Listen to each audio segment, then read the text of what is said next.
Reb Meir had biryoni in his neighborhood, and the Gemara says his wife, Bruria, saw him one time davening intensely. And she understood he's probably davening about this problem because she knew it was bothering him a lot. Imagine Rabbi Meir, one of the Tanoim in the Gemara, having biryoni in his neighbor, this kind of problem.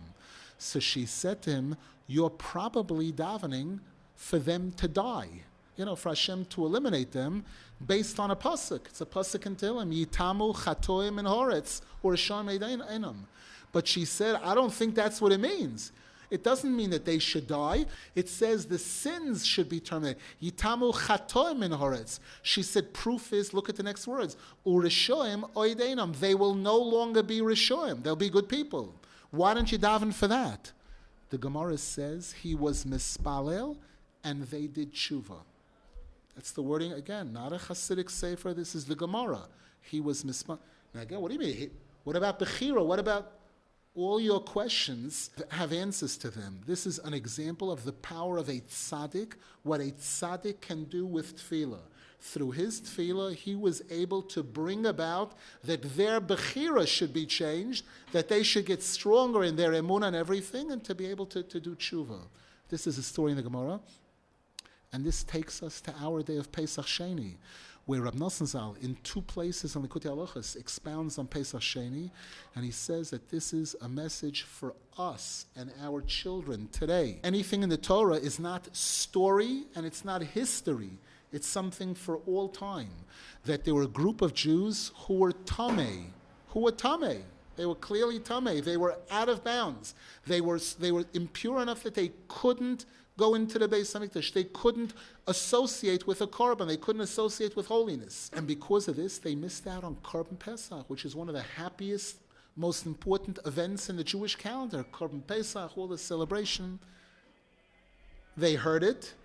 They were not prepared to accept that. They weren't prepared to accept, can't, out, finished.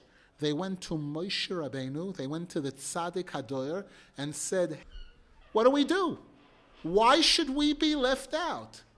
We know that so what? So what? We sinned, we're tamei. That means we're out? Tamei means that's Yiddishkeit? When you're tamei, you're out?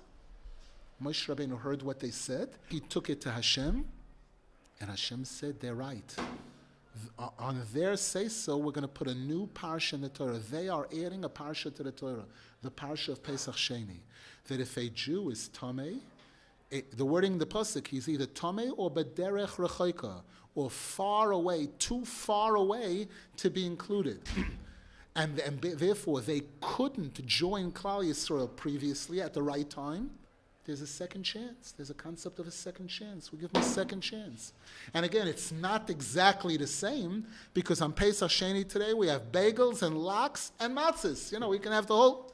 It's not exactly like that, but it's very, very big. It's a tikkun. It's a tikkun that can be done for those people who are far. This is a message to every single one of us that the Yetzer Hara can't say out. The Yetzer Hara can't say you missed your chance. There's no such. That's not Yiddishkeit. Period. We remember the story with Chizkiyahu HaMelech, where Hashem sent a navi to him, Yeshaya navi, to tell him, prepare to die. This is Chizkiyahu HaMelech, who was supposed to be Mashiach. Why? Because he didn't fulfill the first mitzvah in the Torah. He didn't get married. That's why. So he went. Yeshaya navi comes to him and tells him. He said, "But I had a reason. I saw Beruach HaKodesh that if I have kids, my kids are going to be idol worshippers. So I didn't want..."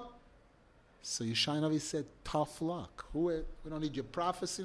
There's a mitzvah in the Torah, get married. Don't give me this prophecy stuff. You didn't? Hashem sent me to tell you, you're going to die now. So Chizkiyahu HaMelech said, anything I can do to fix this? Yeshaya navi went, he said, out. Chizkiyahu HaMelech said to the navi, out. If that's your answer, because I have received from my father and my father's father, going back to David HaMelech, that there's no such thing in Judaism. There's no such thing in Judaism as can't help everything. The Navi says, Yeshaya Navi left, Chizkiyahu turned to the wall, and the Gemara says he turned to the walls of his heart. He went inside of himself, and he started davening to Hashem and begging Hashem to forgive him. If I made the wrong decision, I'm sorry, I made a mistake. But I'm still alive. You can't say, I'm alive, I can still fix it. He was mispalel. The Gemara says before Yeshaya Navi got out of the courtyard, he was still in the courtyard, Hashem beeped him, BBM'd him, and Hashem said, turn around, go back. Tell him I changed my mind. Tell him we're going to add additional years to his life. And guess who he's going to marry? Your daughter, Yeshaya Navi's daughter. That's who he ended up marrying. He had children. They were idol worship. This teaches us this lesson that in Yiddishkeit, this is the message of David HaMelech and the Melech Yisrael, the Moshiach Hashem. Ein shum yush ba'olam. That there's no such thing as can't be fixed, just about. There's no such thing.